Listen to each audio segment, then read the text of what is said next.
Michael, at the closing of a transaction, there is, usually an expected level of working capital that's going to be left in the business. Can you talk about this concept and how you go about determining the right level of working capital that you would see as needed in the business after a buyer acquires it? Right. So just to take a step back, the reason that you have this working capital number is the buyer doesn't want to come in, buy the company, and find out that there's no working capital. And the first thing they have to do is inject $5 million to fund working capital. And so we've come up with what's a normalized working capital. I'll say typically what we're going to do is go back on a month-to-month basis for 12 to 24 months, depending on the company. If the company's going like this or like this, working capital could change.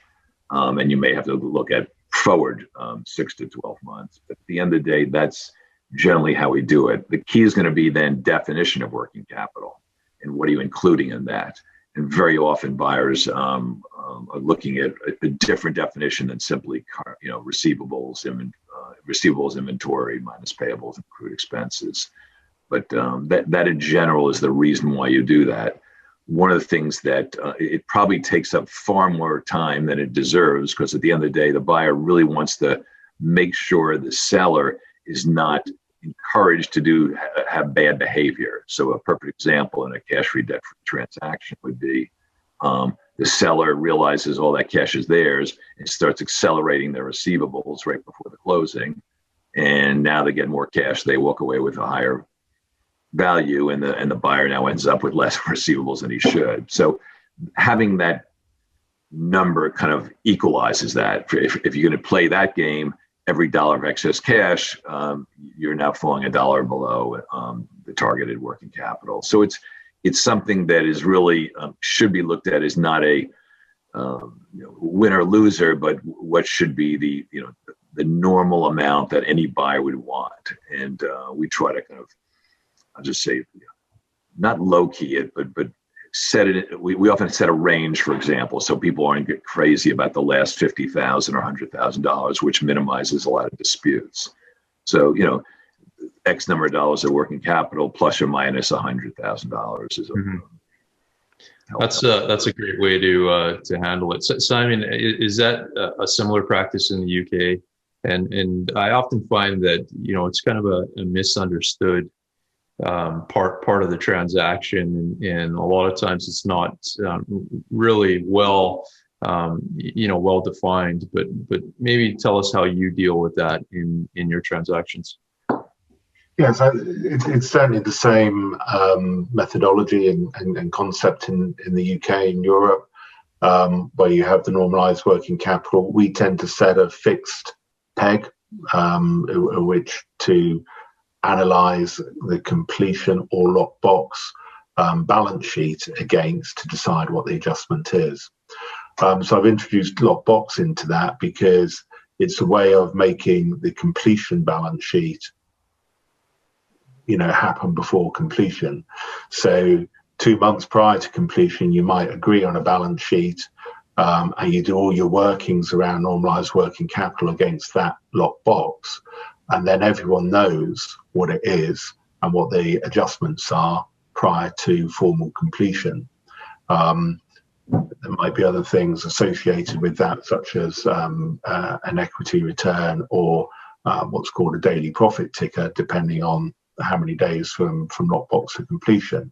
But essentially, it takes away all the argument once you've bought the company, and then you do a post-completion balance sheet exercise. That means going back to the completion day, looking at the balance sheet, and then trying to negotiate what is the right form of balance sheet to agree your normalized working capital on. So where obviously on larger deals we see lockbox probably 90% of the time. On smaller transactions you see it less common, probably only 20% of the time. But certainly in terms of the normalized working capital methodology, that's the same as UK.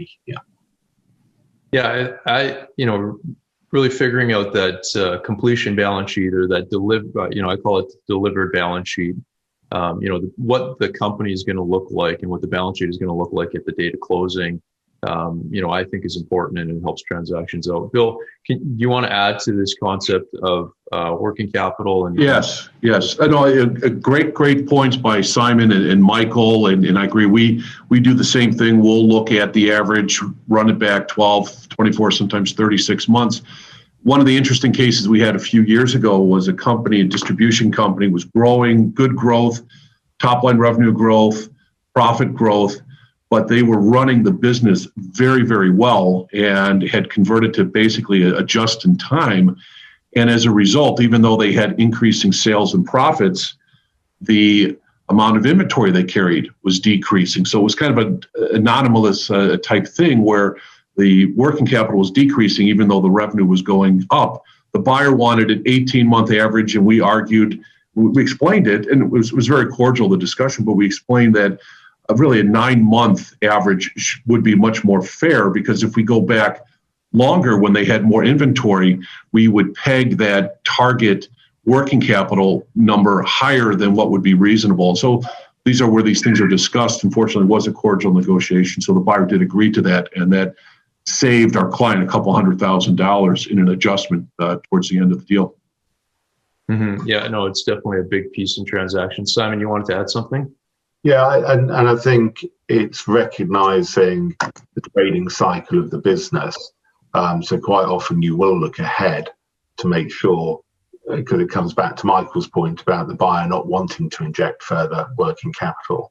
So if you've just come through a low point of working capital and you're about to increase, then you would be taking that into account and setting the number. So you might go 6 months back, 6 months forward, would be a common approach. But obviously as well, in times like we have now, where you've got, slower payers, less sales, so you might have more stock on your books because you haven't been able to sell as much, then you've also got to take, you've got to take a look at that.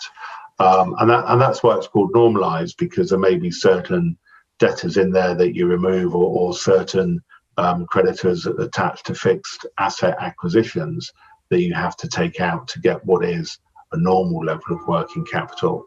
But you've got to take cognizance of the trading environment that you're in at that time.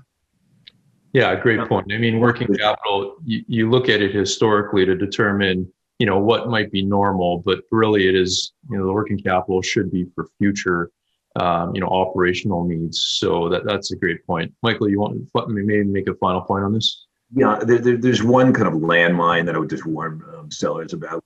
Very often, the target is set using the company's trailing 12 months or 24 months.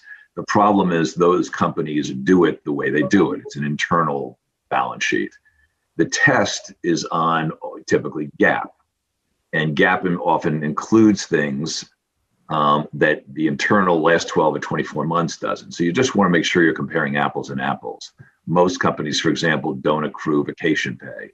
Vacation pay is pretty standard in GAAP analysis. And so all of a sudden they get the adjustment and they say, well, wait a minute, that wasn't included in our last 12, 20, 24 months. Well, it's in the interest of any good investment banker will hopefully pick up on that. But you have to make sure that the target is measured the exact same way the company has, will be measured post-closing.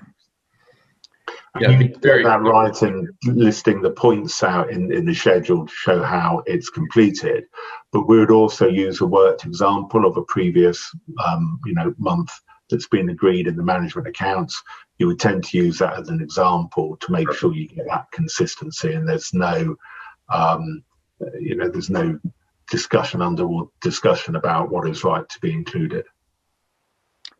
Yeah, I mean, there's lots of complexities around the working capital, and I think we've talked about some of these complexities, but having somebody that really understands it, as you guys do and I do, really helps a transaction through, because it is a complex area.